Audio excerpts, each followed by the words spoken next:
Morning troops. It's not a bad morning, quite warm, a bit windy mind you.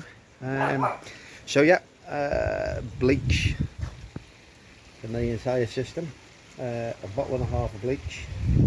It's been running through there for about 24 hours.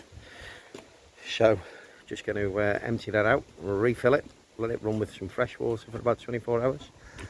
And then, oh, here's the sun out now. And then we'll do it again, give it another run through with the bleach, and another run through with the fresh water, and that should do anything. I'm very tempted to get a Boxwell liner for that pond, very tempted, but we'll see, But these guys are doing okay. Just clean the window, it was minging, and again, they're not looking too bad. Smashed the daylights out of the oranges. First time I've ever given them oranges, and they've absolutely destroyed them. So yeah, so we've just done a couple of bubbles on this around the back here. We're on bubble 3 at the moment. So still some crap coming out of it. It's amazing the amount of crap that comes out of them. I've done a bottom drain purge as well. So I'm just chopping it up. So all's good, yeah, it's not too bad. The ones in the greenhouse seem to have settled in quite nicely. They're doing okay, so I'll just watch them. I've got the auto clean, I've got that running once a day in here, but I'm going to get a different pump and see if I can wire a different air pump in, because the 40 litre an hour air pump that comes with it is absolute pods. It's crap. It does nothing. It doesn't even get the bubble on, so I have to bring the air pump from outside into here to be able to do it. So yeah, it's a bit of a pain in the backside really, but yeah, these are all good. Fly all down there, and slightly bigger ones are all over there. But they seem to be feeding better as well now that I've put a couple of the big ones on. And I have to say, huge thanks to Danny, Danny's Koi channel, Danny's Koi Pond. That's brilliant. Get yourself onto his website as well.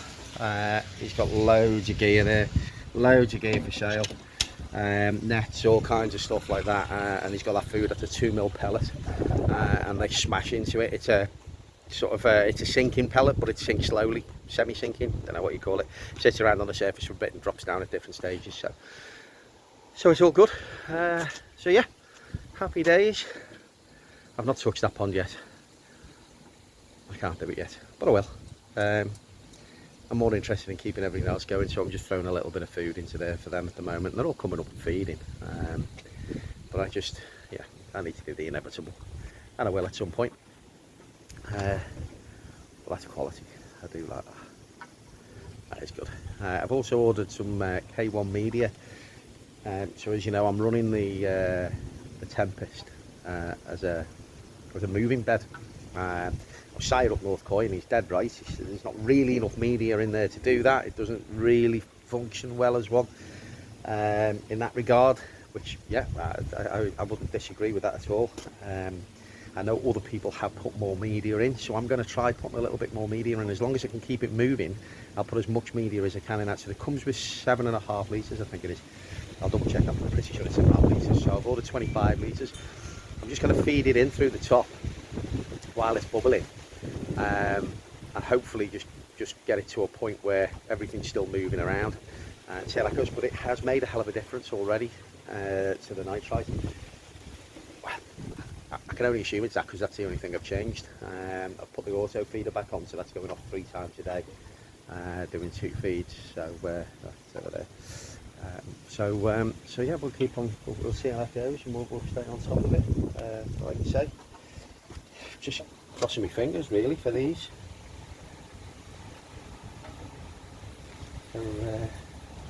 So, and these Kijaki from the Koi collection are just outstanding.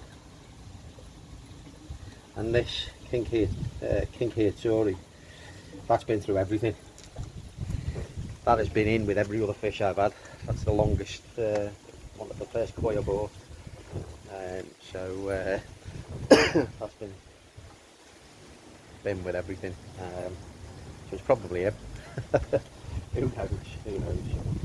It's a big shower there, looking good. Always hungry. Always hungry. So yeah, we'll see how that goes. So I'm going to get this topped up, get it flushed through. I think it's just going to be a quick video. Nobody needs to see a pond being refilled and drained off and refilled and drained off, do they? So I'm just watching Derby Koi's last video on the tannins in the water. Interesting. I mean, obviously stuff's going to come out of food, isn't it? But it is interesting to see how much colour comes out of the various foods and what have you. And I don't know what anybody else thinks. I mean, we've got 2 dogs and we buy dry dog food for them.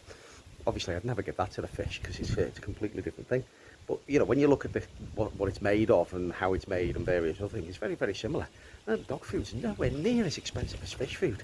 That's proper koi tax, isn't it? It really is. I mean, I know it was anyway, but I just thought I'd make a point. What is it with this bloody koi tax? Ridiculous.